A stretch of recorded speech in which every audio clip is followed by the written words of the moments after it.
What would you do if this thing was staring at you and you couldn't even scream?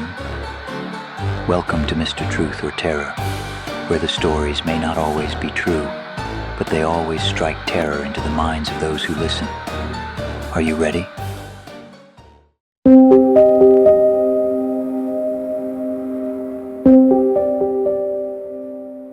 I was 22 years old, working the graveyard shift at a diner just outside Knoxville, Tennessee. It wasn't anything fancy, just a rundown place with buzzing fluorescent lights, a few truckers, and bad coffee. Most nights, it was dead quiet. It was around 3:30 in the morning when he came in. An older man, late 70s or maybe 80s. He was wearing this long brown coat that didn't fit the weather. It was warm out, and he looked out of place, like someone who had been walking for years and just wandered in. He sat in booth 5, ordered a slice of apple pie and a black coffee, said thank you in a soft voice. That was it.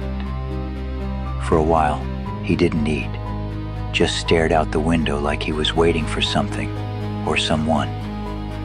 I was refilling salt shakers when I heard his fork hit the plate. It was a small sound, but sharp enough to make me look over. He was slumped sideways in the booth. His coffee had spilled, and his head was tilted awkwardly against the cushion. The other server that night, Jenny, used to be a CNA. She ran over, checked for a pulse, then looked up and shook her head. No breath, no heartbeat, nothing. I called 911 while she started compressions. I'll never forget how calm she was, just counting softly under her breath. 1, 2, 3, and then he sat up. Not like someone waking up, not like someone gasping back to life. He just sat up, rigid, fast, like something had pulled him upright by the spine. Jenny froze. I dropped the phone. He looked around the room, slowly, like he'd just remembered where he was. And then he smiled. It wasn't a happy smile. It wasn't creepy either. It was quiet, like he had remembered something private, something old.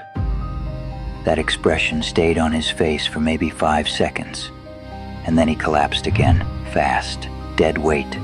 The EMTs got there a few minutes later, tried everything. Nothing worked. He was pronounced dead at 3:57 a.m. They took him away.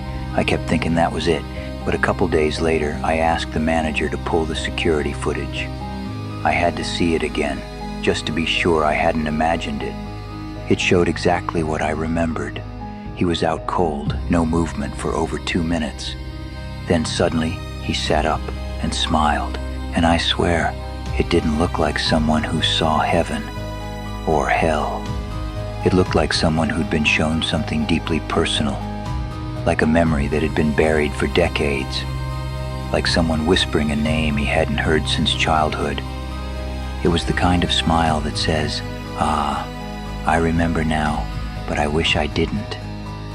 I still don't know what happened that night. Was it some strange reflex? Just random brain activity? Or was something else in that booth with him, something only he could see? I think about it more than I should, because whatever it was, it made him okay with dying. And that's what keeps me up at night.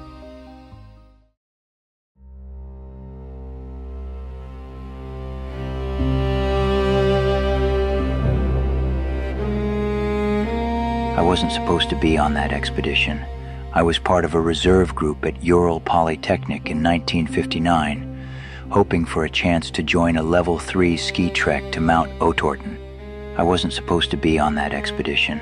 I was part of a reserve group at Ural Polytechnic in 1959, hoping for a chance to join a level 3 ski trek to Mount Otorten.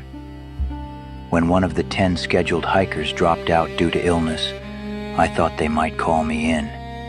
They didn't, and because of that, I'm still here. Because everyone who went They didn't come back. You've probably heard pieces of the story over the years. They call it the Dyatlov Pass incident, a tragedy, a mystery, a Soviet cold case file. But what actually happened on that mountain still haunts people, even the ones who weren't there. The group, 9 young skilled hikers led by Igor Dyatlov, set out on what should have been a challenging but doable trek through the Ural Mountains. They were experienced, careful, and prepared for the elements. They even took a camera with them and kept a meticulous log, which is how we know what they ate, what songs they sang, what jokes they made as they advanced through the snow. Then, nothing. When they failed to return on schedule, search teams were sent. What they found made no sense. Their tent was discovered first, half buried in snow, slashed open from the inside. Their belongings, shoes and jackets, were still inside. And yet the hikers had fled, barefoot or in socks, into the pitch-dark cold of the night. Some of the bodies were found a few hundred meters away, dead from hypothermia. Others were discovered weeks later, mangled in ways that still defy explanation. One had a crushed skull, 2 more had shattered ribs, injuries that experts later said would require the force of a car crash. One woman's eyes were missing. Her tongue was gone. There was no sign of struggle, no defensive wounds, no other footprints, no blood trail, no animal marks. The official explanation at the time? Unknown compelling force. That was all the Soviet investigators could say. They sealed the files for decades. To this day, no one knows why those hikers tore out of their tent in a panic. There was no avalanche debris, no sign of a weapon, just snow, cold, and silence. Some think it was a freak pressure wave caused by the shape of the slope. Others suggest military testing, experimental munitions, radiological exposure. Some even believe it was infrasound, low-frequency vibration that causes panic and nausea in the brain. Like the wind itself was playing their minds like an instrument. I've looked at those photos 100 times, the last ones they took right before it all happened. Smiling faces in the snow, boots laid out carefully by the fire, a journal entry that said, "Now we know, the snowmen exist." A joke, a line from a song. But every time I read it, it doesn't feel funny anymore. What made 9 intelligent, rational young people flee into sub-zero temperatures without coats? What could crush bones without touching the skin? Why did they all die in different directions, some as if they were running from something, others as if they dropped where they stood? I don't know. No one does. All I know is what one of the rescuers said afterward. He said, it was like the mountain didn't want them there. Now 60 years later, people still go up there. Some to solve it, some to prove it wasn't mysterious. Others, I think, just to listen. Because when the wind whips across that snowpack, it makes a sound unlike anything else. A sound that once you hear it, you'll never forget. And if you stand very still, you might swear. The wind is screaming.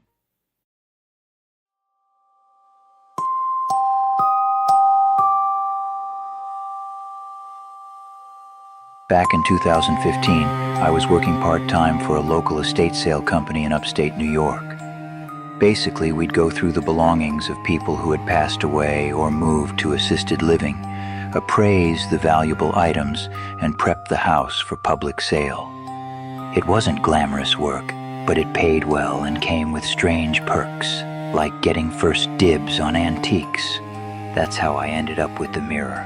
It was massive, about 5 feet tall and framed in carved oak, heavy as hell. It had that cloudy silver glass that made everything look like a ghost of itself. I pulled it from the bedroom of an old Victorian house that had been closed up for almost a decade. I don't know why I wanted it. I just liked it. Something about it felt rare, like it had seen too much. I brought it home and stored it in my garage until I figured out where to hang it. A couple days later, my girlfriend came over and said she had a weird feeling about the garage. She wouldn't go near it, said it felt pressurized in there. That night, we were watching a movie when we both heard a loud bang from outside. I ran out thinking someone had tried to break in. The garage light was off, but the motion sensor had been tripped. Nothing was broken, nothing was missing, but the mirror had moved. It had been leaning upright against the back wall. Now it was several feet to the side, tilted as if someone had tried to pick it up and gave up. I blamed gravity, or maybe I hadn't set it securely, whatever. Next day, I set it flat on the floor, face up, and left it. The next few nights, I started having these dreams, always the same. I'm standing in front of the mirror in the dark, and my reflection isn't mine. It's similar, same hair, same height, but its expression is wrong. It doesn't blink when I do. It doesn't move in sync, and it's smiling. One night I woke up drenched in sweat and walked straight into the garage, middle of the night. I don't even remember why. I just felt pulled there. When I opened the door, I swear to you, the mirror was upright again, and my reflection was already facing me. I slammed the door, locked it, and didn't go back in there for 2 days. On the third day, I finally got the courage to donate the thing. Drove it to a Goodwill an hour away. The lady who took it asked, "Are you sure you want to give this away?" "It's beautiful." I just said, "I've seen enough of it." And here's the weirdest part. 6 months later, I was doing another estate job for the company. Different house, different neighborhood.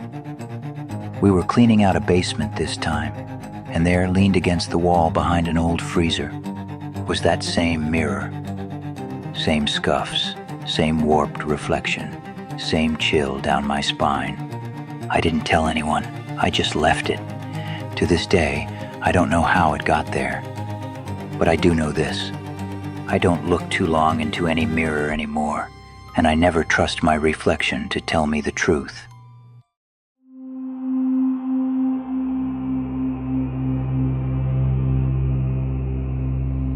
A few years ago, I got sent to a place called Open Oaks Recovery. It was a rehab center way out in the woods, about 20 miles past anything familiar. No phones, no visitors, just therapy, stale coffee, and a whole lot of silence. They told me the distance would help. Distance from the city, from my habits, from the mess I kept calling my life. Most of the women stayed inside during reflection hour, but I liked to walk. There was a gravel loop behind the buildings that went through the trees, and I'd do a couple laps every day just to clear my head. The woods didn't ask me questions. They didn't care what I'd done. About 2 weeks in, I was walking the loop like always, when I thought I heard something. It was faint, softer than the wind.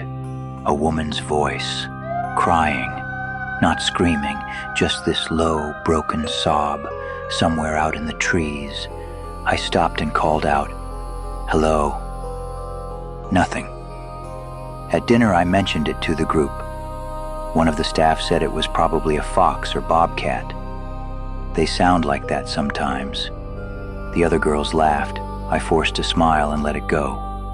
But the next day, I heard it again. Only this time, it was closer, and it wasn't just crying. I heard a word this time, a whisper. It said, "Help." I didn't wait. I ran to the main office and told them what I heard.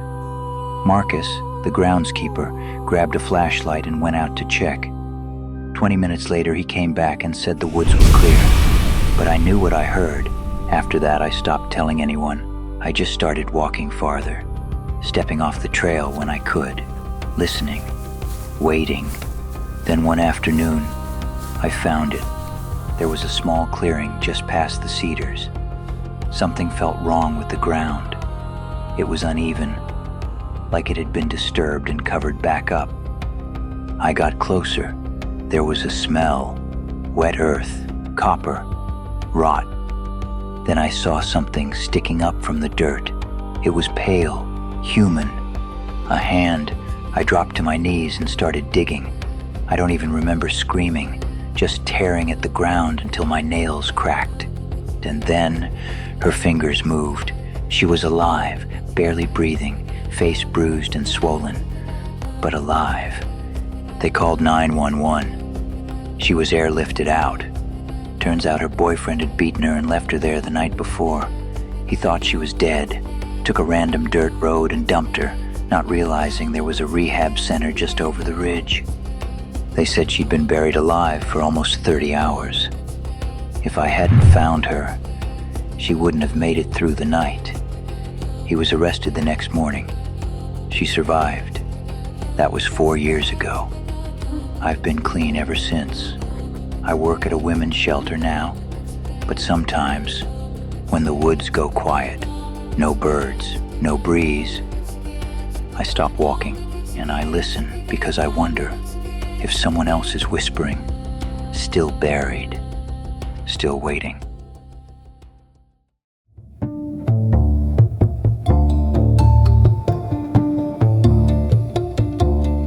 It happened during the sweltering tail end of summer 2016, a humid night blurred by too much alcohol and the easy laughter of youth. My friends and I had been out late wandering the quiet streets of our neighborhood after bouncing between bars. The air still buzzed with cicadas and cheap beer when one of the guys suddenly stopped walking. He pointed across the street and whispered something that immediately killed the mood. There was someone crouched in a bush, not behind it, in it. We all turned to look. And yes, sure enough, barely visible in the shadows, something was nestled deep in the thick leaves, just behind the front yard of a shuttered house. It didn't move. At first I thought it might just be trash or some twisted branch, but then came a sound, an unnatural, warbling, almost electronic hum. It didn't belong in the world. It pulsed in waves like a cross between a laugh and a malfunctioning modem. None of us could place it. We reacted the only way half-drunk 20-somethings know how. We yelled, cursed, and ran, stumbling away with that shaky mix of fear and bravado. Whatever that was, it clearly wanted to be seen or heard or felt, but we never figured out what it was. We made fun of it, sure, but none of us forgot it either. Later that night, I collapsed into bed, my head swimming, sleep coming hard and fast. But sometime around 3 or 4 in the morning, I woke up. Or rather, my mind did. My body stayed frozen in place.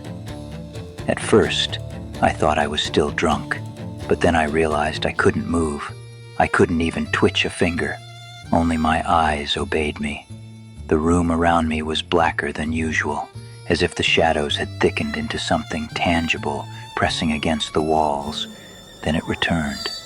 That sound, the same grotesque warble from the bush, began to rise in the silence, faint but unmistakable. It wasn't coming from my phone. It wasn't the fan. It was coming from the room itself. It grew louder, then louder still, like something building up enough courage to make itself known again. My eyes locked onto the foot of the bed. What I saw next still visits me in dreams I'd rather not remember.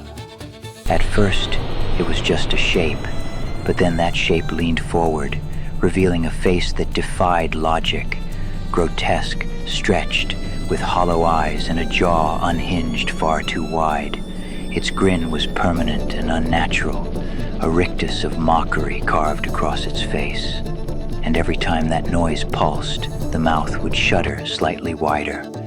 The closer it came, the more it seemed to blend with the shadows.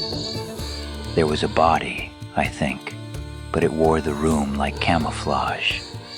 It moved slowly, like it wanted me to absorb every second of its approach. I couldn't move, couldn't scream, couldn't even blink. The thing hovered just inches from my face, staring into me, vibrating with that impossible noise that now echoed inside my skull. And then, as if pulled by a thread I couldn't see, it vanished. No scream, no jump, no crash, just gone. A second later, control returned to my limbs. I bolted upright, gasping, drenched in sweat. My heart pounded against my ribs like it wanted out. I threw on the lamp and searched the room, knowing it would be empty.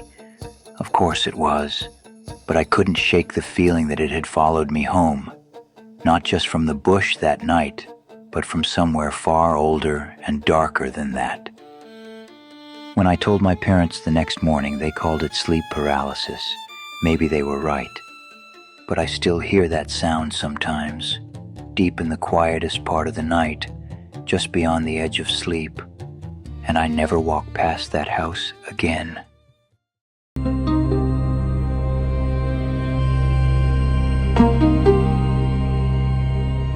This happened to me in 2019 when I moved into a tiny, older duplex just outside of Boise. I had just gone through a rough divorce and was looking for something affordable and quiet. The place was nothing fancy. Beige walls, creaky floors, 1970s wiring, but it was cheap and close to work. The landlord, an older guy named Ray, gave me a discount if I agreed to do some minor repairs myself. I was fine with that. What he didn't mention was the weird history. The place sat empty for almost a year before I moved in. The other half of the duplex was vacant too, and from what I could gather had been for even longer. I figured it was just outdated, or maybe he didn't want to rent both sides at once. First couple weeks, everything was normal, until I started hearing voices. At first it was faint, like someone talking through the vents. I'd be brushing my teeth and swear I heard someone say something from the other unit. A man's voice, kind of raspy, like a smoker. I figured maybe Ray was doing maintenance next door, or had moved someone in quietly. But it kept happening, and always after midnight. One night I was lying in bed with the lights off when I heard it clearly. "I know you're in there." I sat up straight. It didn't sound like it came from outside. It sounded like it came from inside the wall. The drywall behind my bed shared a wall with the other unit's bedroom. I pressed my ear against it. Nothing. I knocked once. A few seconds later, knock, knock, knock. 3 slow knocks, right back. I didn't sleep that night. Next morning, I walked around the building trying to peek through the windows of the other unit. All the blinds were closed and the door had 2 rusted out locks on it. Mail piled up. No footprints in the snow. I asked Ray if someone lived next door. He said, "Nope. That side's sealed. Been for years." I told him what I heard. He looked at me like I'd asked if ghosts were real. "Old pipes make noise, that's all. This place ain't haunted, it's just lonely." He said it like a joke, but I didn't laugh. That night I tried to ignore it. Headphones, podcast, white noise app. Didn't matter. Around 2:30 a.m. the voice came back, closer, louder. "Why won't you open the door?" There's a door in the hallway that connects both units, probably used when it was one big house. It had a deadbolt on my side and was nailed shut on his. I walked up to it with my flashlight. My hand hovered near the knob. I couldn't bring myself to touch it. That's when I heard the doorknob turn. From the other side, like someone was slowly twisting it back and forth, testing the lock. I shouted, "Who's there?" The sound stopped. I called the cops. They came, searched the entire property, broke into the other unit. It was completely empty, thick dust everywhere, no signs of recent entry. But here's the kicker. They found scratch marks on the inside of the connecting door, like someone had tried to dig through it. They asked me if I did it. I didn't. And even if I had, I would have needed to be in his unit to make those marks. I moved out a week later, didn't care about breaking the lease. Ray never followed up, never asked why. He probably knew. Last I checked, the duplex is still standing, still has one half rented. The other side still vacant. I drive past it sometimes when I visit town. I never stop, and I never knock.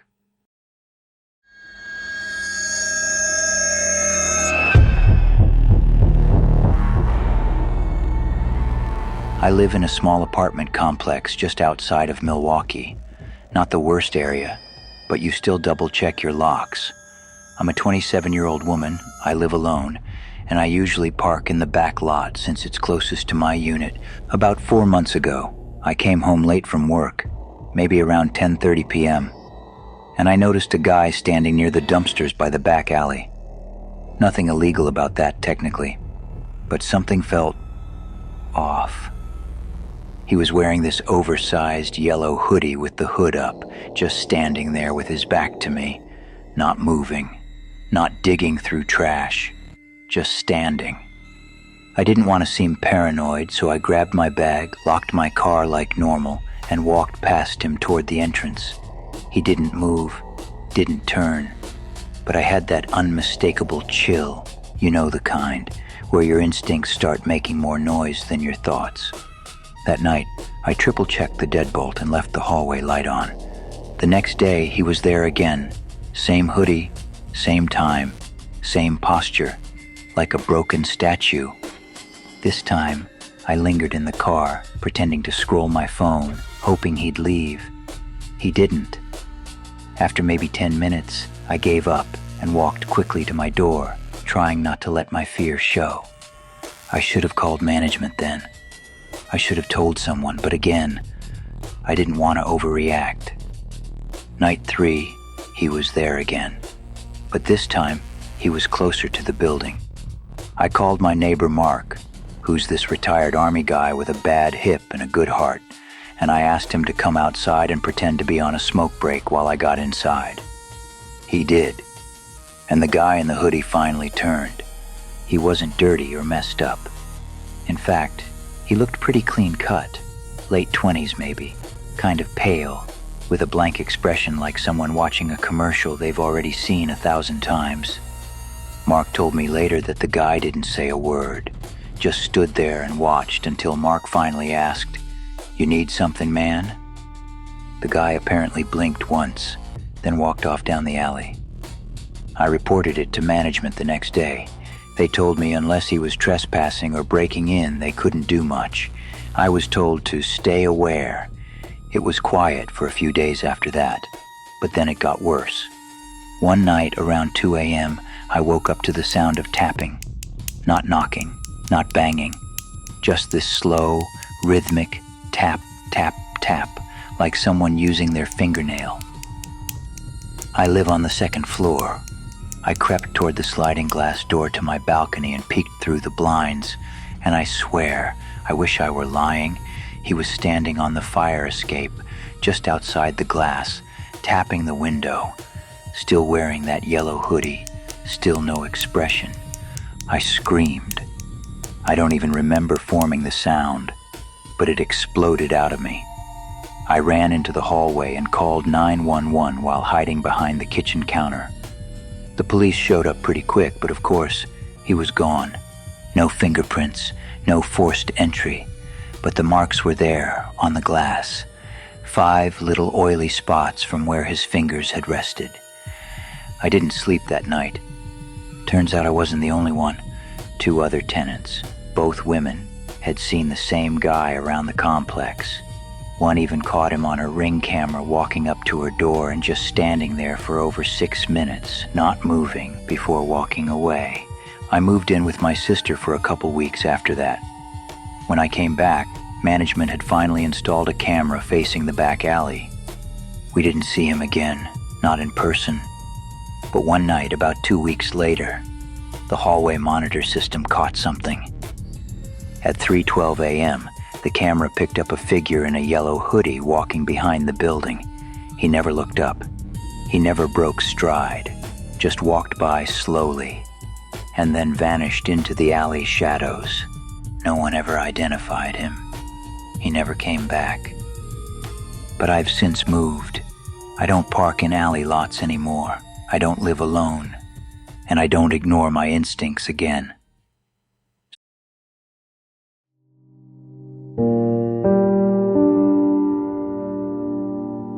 I've lived in a lot of places. Bad roommates, weird neighbors, sketchy landlords, you name it. But nothing prepared me for what happened in apartment 3B. This was back in 2017. My girlfriend and I had just moved to Indianapolis for her new job, and we were desperate for a cheap place that didn't look like it belonged in a crime documentary. We found this old brick building, kind of charming in that forgotten Midwest way, and the landlord was eager to rent it out. Too eager. The guy practically handed us the keys before we finished signing the lease. I remember asking why the last tenant moved out. He said, they just left. Then he smiled in this weird, twitchy way and added, people don't always say goodbye. We should have walked. The first week was normal, unpacking, pizza boxes, arguing over where to put the couch. But then things started shifting, literally. I'd leave my keys on the counter, come back 10 minutes later, and they'd be on the table by the window. Drawers left closed would be open. Doors I know I locked, unlocked the next morning. At first, we blamed each other. I thought she was forgetful. She thought I was messing with her. But after a while, we both started to feel it. That low-level pressure in the air, like someone watching you from behind the shower curtain. Then came the smell. Not all the time. Just now and then, usually late at night. A kind of sharp, musty rot, like wet wood and something faintly metallic. We searched everywhere. Nothing. One night, we were lying in bed and we heard footsteps overhead. That shouldn't have been possible. 3B is the top floor. We froze. It wasn't the building creaking. It was pacing, back and forth, measured, deliberate. I got up, went into the hallway, and checked the ceiling above the bedroom. That's when I noticed something. Right above our bed, there was a square in the drywall, a ceiling hatch. It wasn't part of the floor plan. I grabbed a chair and pushed it open. A wave of warm air hit my face, too warm for attic space. I pulled myself up with a flashlight. What I saw up there should not have existed. It was a room, fully built, drywalled, carpeted, lit by a single hanging bulb. Inside was a desk, a bed, and a bookshelf. Everything was dusty but undisturbed, and sitting at the desk, back turned to me, was a mannequin. At least, I thought it was. I called out stupidly, like a kid in a haunted house. Hello? It didn't move. I stepped closer. The thing was wearing clothes, old, outdated. A faded flannel, jeans, cracked leather shoes. The head was tilted slightly downward like it was reading. Then I saw the skin. It wasn't plastic. It was gray, dry, shrinking around the bones. The back of the neck had this leathery texture that was all too real. That's when I saw the stain on the floor beneath the chair, and I ran. I nearly fell through the ceiling trying to get back down. My girlfriend screamed when she saw me. I locked the hatch, shoved the dresser underneath it, and called the cops. They didn't ask a lot of questions, just called forensics and escorted us out. Turns out the previous tenant hadn't left. He'd died in that hidden room, quietly, alone, no ID, no family. The room wasn't even in the building blueprints. It had been sealed decades ago, maybe even used during Prohibition or some shady chapter of the building's history. No one knows how he got in there or why he stayed. But the thing that still gets me, the landlord didn't seem surprised. When they brought the body out, he stood off to the side, arms folded, and muttered, told him this would happen. Some people don't leave easy. We moved out that night, didn't even get our deposit back, but I don't care, because every once in a while, when I'm up late and the house is quiet, I think about that hidden room, that silent figure, that sealed life, and I wonder, what if I hadn't opened the hatch? Would he still be up there, sitting in the dark? Would he still be waiting? So did you hear truth tonight? Or just terror dressed as memory? Let's break it down. Story 1, the man with no pulse. Who smiled? A man dies, then sits up and smiles. This story is true. Security footage confirmed it. Story 2. The wind never stops screaming. 9 hikers vanish in the snow. No blood, no answers. This story is true. Dyatlov Pass remains unsolved. Story 3. The mirror in storage. A reflection that moves on its own and never really leaves. This story is true, sourced from real estate worker testimony. Story 4. Whispers from the dirt. A buried woman whispers from the woods. This story is false, fictional, but not impossible. Story 5. The thing in the bush. Something watched and followed. This story is false, a terror, based on an unverified post. Still disturbing. Story 6. Voices in the walls. An empty apartment and someone knocking back. This story is true, confirmed by police and tenant reports. Story 7. The man in the yellow hoodie, staring, tapping, waiting. This story is true, captured on camera, never caught. Story 8. The last tenant, a hidden room, a dead man still seated. This story is true, details drawn from a real case or terror. Thanks for joining us. And until next time, sleep well, friends.